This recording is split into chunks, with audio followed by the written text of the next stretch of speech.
Chapter 10, Lesson 5 is all about tangents. A tangent is a line in the same plane as a circle that intersects the circle in exactly one point, called the point of tangency. So notice I have a picture that's circle with center C, and I have a line that touches the circle exactly one time at a given point. This line is called a tangent line. It touches a circle only one time, and the point at which it touches the circle is called the point of tangency. Now, the shortest distance from a tangent to the center of a circle is the radius drawn to the point of tangency. So when I'm looking at the shortest distance is along the radius. Now, there are two properties of tangents that we're going to take note of. Okay. The first one is on the left. A line is tangent if it is perpendicular to a radius drawn to the point of tangency. So we just said the shortest distance from the center to the point of tangency runs along the radius. Well, distance always has to be perpendicular. Okay. So our radius will always form a right angle with our tangent line at the point of tangency. Okay. Now our second big idea is that two lines tangent to the same circle that intersect at a common point are congruent. Okay, so notice out here I have a point B, and from point B I have two lines that are tangent to the circle. Okay, here I have line tangent at point A, and here I have line tangent at point C.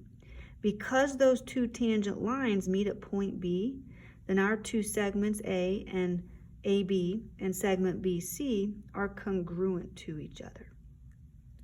Now we're going to solve a couple of problems using these two big ideas. Okay?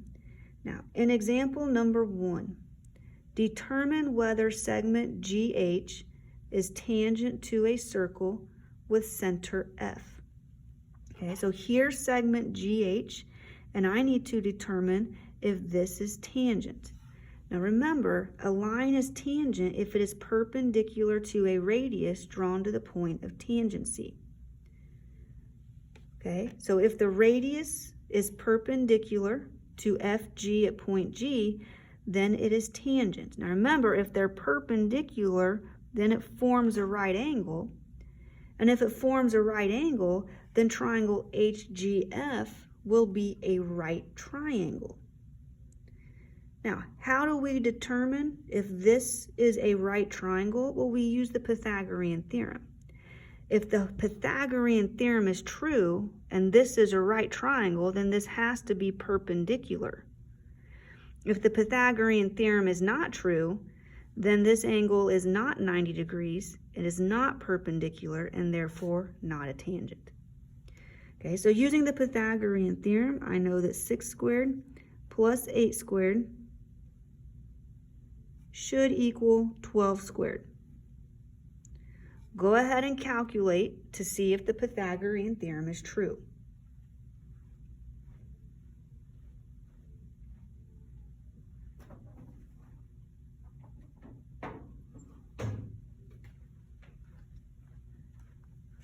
Okay, 6 squared is 36.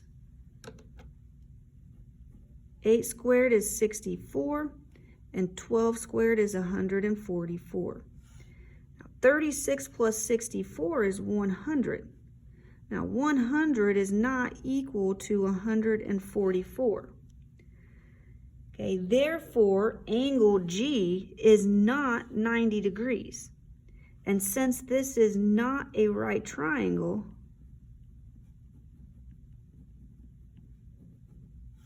okay, then HG is not perpendicular to GF.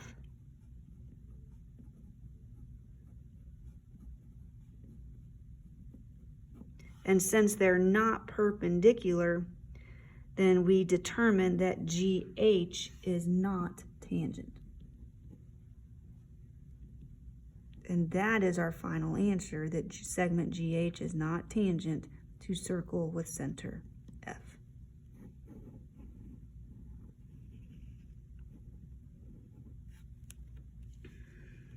Very good. Okay, let's look at example number 2. It says find the value of x. Assume that segments that appear to be tangent are tangent. Okay, so in letter A, BC appears to be tangent. So we know that a tangent line is perpendicular to the radius drawn to the point of tangency. This creates a right triangle. So when I try to find the value of x, I'm going to use the Pythagorean theorem to do so. So I know that x squared plus 14 squared is equal to 17 squared. Okay. You can complete this as well. Okay, 14 squared is 196. So I have x squared plus 196 is equal to 17 squared is 289. I subtract 196 from both sides.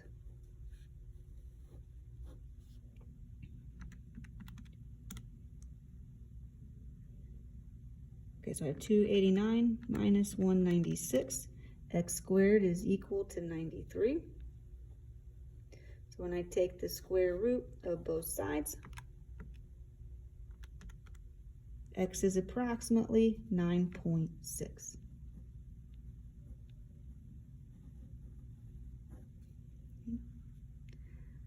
Okay, in letter B, and find the value of x. Assume that segments that appear to be tangent are tangent. So QS appears to be tangent, so it's tangent, and at the radius drawn to the point of tangency, it's perpendicular. So again, we have a right triangle, and we're going to use the Pythagorean theorem to find x. Now notice my radius from here, the center to the outside of the circle is x, and all radii in a circle are congruent. So QR is also x. Okay, so I have my shortest leg is x, my longer leg is 4. Now my hypotenuse runs from R to S, and this entire length would be x plus 2. So when I use the Pythagorean theorem, I have x squared plus 4 squared is equal to the quantity x plus 2 squared. So I have x squared plus 16. Remember, when we square, we have to multiply it by itself. So this is the quantity x plus 2 times the quantity x plus 2. And to simplify this, I have to distribute. Some of you know this as FOIL. I have to distribute the x first. So x times x is x squared. X times 2 is 2x.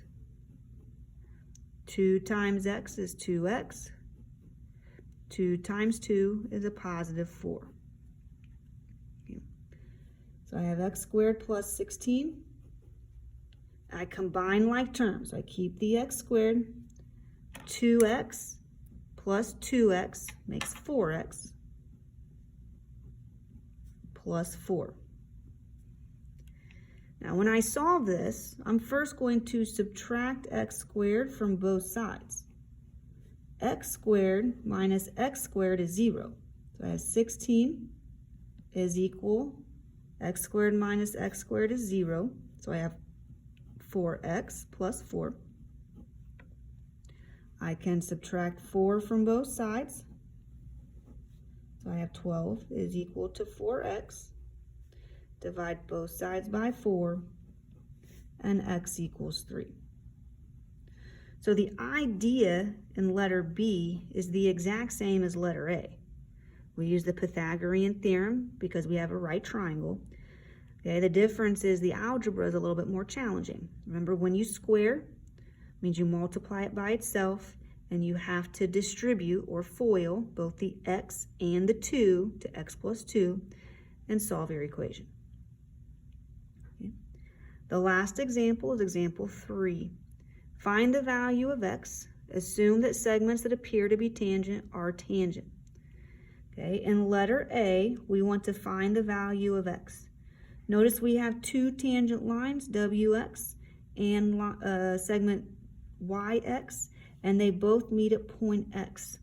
Okay, when two tangents meet at a common point, those tangents are congruent to each other. So I know that segment WX is equal to segment XY. And to write an equation to solve for x, I would set those equal. So 3x plus 6 is equal to 2x plus 9. Okay. I can subtract 2x from both sides. 3x minus 2x is x. So I have x plus 6 equal to 9. Subtract 6 from both sides, and x equals 3.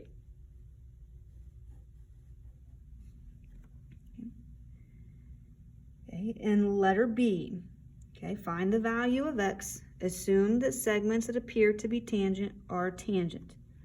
Okay, so it appears that QT is tangent. Okay, it appears that TR is tangent and TS is tangent. So that means QT has to be congruent to TR because they meet at point T. And TR has to be congruent to TS because they meet at point T as well.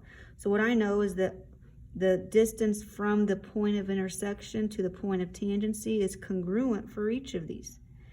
Therefore, segment QT has to be congruent to segment TS. So to solve for x, since those segments are congruent, I can set 3x minus 8 equal to x plus 10. I can subtract x from both sides. Okay, and I have 2x minus 8 equal to 10. I can add 8 to both sides. 2x is equal to 18.